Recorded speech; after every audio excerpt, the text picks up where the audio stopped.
नमस्कार दोस्तों, मैं आपका दोस्त करण सिंह धनखड़।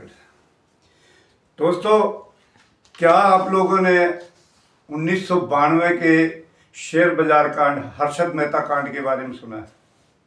हो सकता है आप लोगों में से बहुत सारे जानते होंगे, लेकिन कुछ ऐसे दर्शक भी हैं जिनको ये नहीं पता कि हर्षद मेहता कौन था। ये हर्षद मेहता का जिक्र मैं आज इसलिए कर रहा हूं कि एक बहुत बड़ा घोटाला सामने आया है केंद्र सरकार का, उस पर चर्चा करेंगे। इसके पहले हर्षद मेहता की बात मैं इसलिए करना चाहता था। तो हर्षद मेहता जो है 1980-90 के दशक के शेयर बाजार के बिग बुल बोलते हैं। ये बुल जो तेजड़िए होते हैं और दूसरे जो है वो मंदड़िए होते हैं, तो ये बिग बुल इसको कहा जाता था। अगर मैं अपनी मातृभाषा हरियाणवी में कहूं तो इसने यूं कह लो शेयर बाजार का खागड़। तो इस शेयर बाजार का खागड़ था, इसने घोटाला किया था। घोटाला ये था कि श्योरिटीज जो बैंक रखता है, अभी कि आप क्या रखोगे हमारे पास, हम आपको कर्जा देंगे, नकली श्योरिटीज बना के, और ये वहां से बैंकों से इसने घोटाला किया था, नकली श्योरिटीज दे के, और उस पैसे को इसने शेयर बाजार में कुछ चुनिंदा शेयरों में लगाया था। 200 रुपये पर चलने वाला एसीसी का शेयर उस समय 9,000 रुपये पर पहुंच गया था। तो इस तरह से इसने जो है वहां पे एक गलत प्रैक्टिस शेयर बाजार में की थी। मैं आपको बता दूं शेयर बाजार पे अभी क्या चल रहा है, आगे इस पे भी मैं एक कड़ी जारी करने वाला हूं। मैं 1983 से शेयर बाजार को ट्रैक करता हूं, शेयर बाजार में काम भी किया है और शेयर बाजार में बहुत सारा लुटाया भी है। और लेकिन अब मैं ट्रेडिंग नहीं करता हूं शेयर बाजार पर, लेकिन पैनी नज़र रखता हूं वहां पे क्या हो रहा है, क्या हरकतें, इसकी असेसमेंट, मुझे लंबा तजुर्बा है इस मार्केट का, बहुत ही बारीकी से मैंने, क्योंकि बहुत सारा पैसा आप सोच भी नहीं सकते कितने करोड़ रुपया मैंने यहाँ पर कमाया है। तो जिसने गंवाया होता है उसका तजुर्बा भी होता है। इस पर भी आगे चल के बात करेंगे।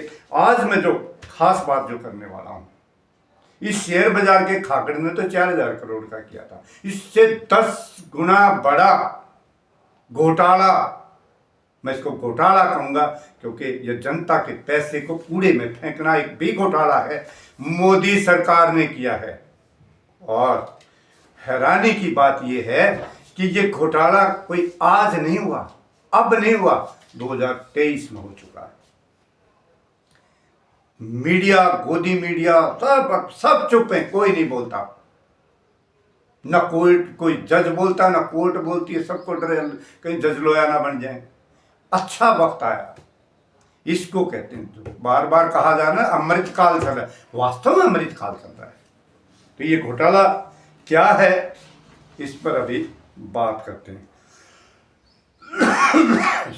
सॉरी, वोडाफोन आइडिया, आप सभी जानते हैं वोडाफोन आइडिया 2023-24 फाइनेंशियल ईयर में 36,950 करोड़ रुपए सरकार ने लेना था इस कंपनी से, और ये कंपनी चुका नहीं पा रही क्योंकि लगातार ये कंपनी घाटे में चल रही है। घाटे में क्यों चल रही है? क्योंकि इसके मालिक बेईमान हैं, मित्रों की बेईमानी की वजह से जनता को, ताकि जो है वो डिविडेंड ना देना पड़ जाए। डिविडेंड आगे ये टर्म है शेयर बाजार की, वो बाद में कभी बताऊंगा, ताकि जनता को डिविडेंड ना देना पड़ जाए, लाभांश ना देना पड़े। वो सारे पैसे को हजम कर जाती है मैनेजमेंट और उसको घाटे में दिखा दिया जाता है। लगातार घाटे में वो कंपनी चल रही है। मैं आपको बताऊं, ये करीब 37,000 करोड़ रुपए का घोटाला है।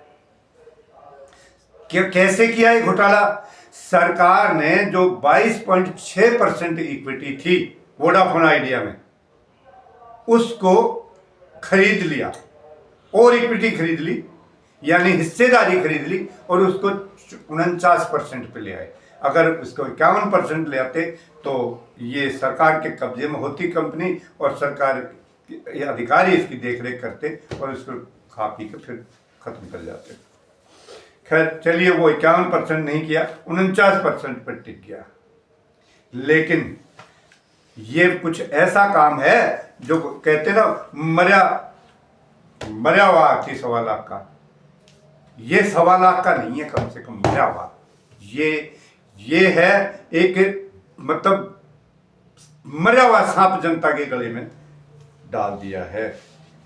कुमार मंगलम बिरला जो हैं, जो मालिक हैं वोडाफोन आइडिया के सबसे बड़े, जैसे तो छोटे मोटे हिस्सेदार और भी होते हैं, लेकिन जो सबसे बड़े मालिक हैं कुमार मंगलम बिरला, उन्होंने 2019 में ये कहा था कि हमारे को मदद करनी पड़ेगी, अगर मदद नहीं की तो ये दुकान बंद करनी पड़ेगी, यानी वोडाफोन आइडिया दोनों, ये दुकान हमें बंद करनी पड़ेगी।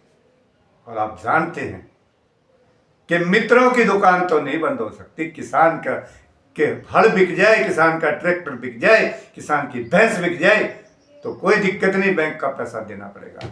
लेकिन मित्रों को एक खास प्रिविलेज मिला हुआ है, मित्रों की दुकान कैसे बंद हो जाएगी। और ये भी एक राज भी है इसके पीछे। आजकल सब पैसे के मित्र हैं।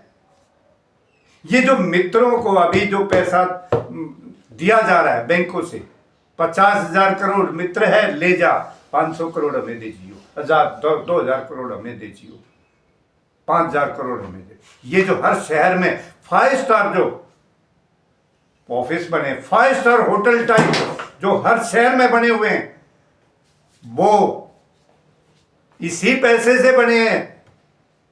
जनता के पैसे को इस तरीके से लूटा जाता है।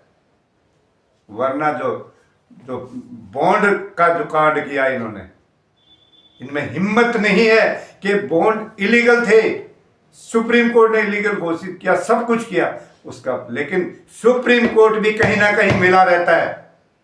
क्यों सजा नहीं दी, क्यों ये नहीं कहा कि नाम बताओ, आज तक नाम नहीं बताए कि किससे कितना पैसा ले रखा है। सारा पैसा जो है वो बॉन्ड का इन्होंने ले रखा है। तो ये इनकी सारी कहानी है। ये जो बड़ा एक घोटाला इन्होंने किया है, इस पर मैंने आपको बताया, ना मीडिया बोल रहा, ना कोई और बोल रहा, सब के सब चुप हैं। जनता के गले में मरा सांप डाल दिया। जनता भी नहीं बोलती है, पता लगने के बावजूद भी जनता भी चुप है।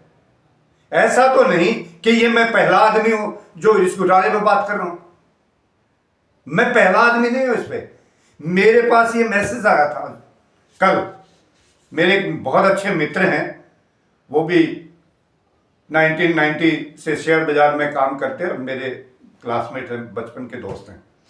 उनका व्हाट्सएप मैसेज आया कि ये हर्षद मेहता से भी कई, असली हर्षद मेहता कहा तो बोले ये है, ये सरकार कर रही है। वो तो हर्षद मेहता ने किया था, एक शेयर बाजार का दलाल था। सरकार चली गई नरसिम्हा राव की, सिर्फ मात्र इस बात पे। लेकिन आज कोई बोलने के लिए तैयार नहीं। क्यों? क्योंकि हमने हिंदुत्व की अफीम चाट रखी है, इसलिए नहीं बोलते हम। ये देश लुट जाए बेशक, कोई दिक्कत नहीं, हिंदुत्व पर कोई आंच नहीं आनी चाहिए। हिंदू राजा है, संभाल कर रखो। तुम्हारा सारा हिंदू तो निकल जाएगा जब ये पूरा हिंदुस्तान खत्म हो जाएगा, उस दिन तुम्हें समझ में आएगी दोस्तों। हो सकता है मेरी बात कईयों को कड़वी लगे, लेकिन जब ये जाएंगे ना तो कांग्रेस से 1000 गुना बड़े, जो ये कहता ना खाऊंगा ना खाने दूंगा, इसकी हकीकत ये है, खुद भी खाता है और पार्टी को भी खिलाता है और अपने मित्रों को भी खिलाता है। ये मित्रों की सरकार है, ये गणतंत्र नहीं, लोकतंत्र नहीं। यहां पर जो है परतंत्र इस समय चल रहा है। ये कोई अमृतकाल नहीं है, यह आपातकाल है। जिसको समझना है, जिसको समझ है वो समझेगा, जिसने नहीं समझना वो नहीं समझेगा। दोस्तों, मैं आज इसी घोटाले को उजागर करने आया था और इसके बाद शेयर बाजार एक बहुत बड़ा घोटाला, ये समझ लो कि आप लोग सोच भी नहीं सकते उसकी। कल से मैं जो है अपना ये कड़ी शेयर बाजार पे चालू करूंगा कि शेयर बाजार हो क्या रहा है और होने वाला क्या है और पहले क्या हुआ था और अब क्या तैयारी चल रही है। इस पर मैं बात करने के लिए लगातार एक कड़ी शेयर बाजार पर चालू करने वाला हूँ। आप फिलहाल के लिए मुझे दीजिए इजाज़त। जय हिंद साथियों, जय भारत, जय संविधान।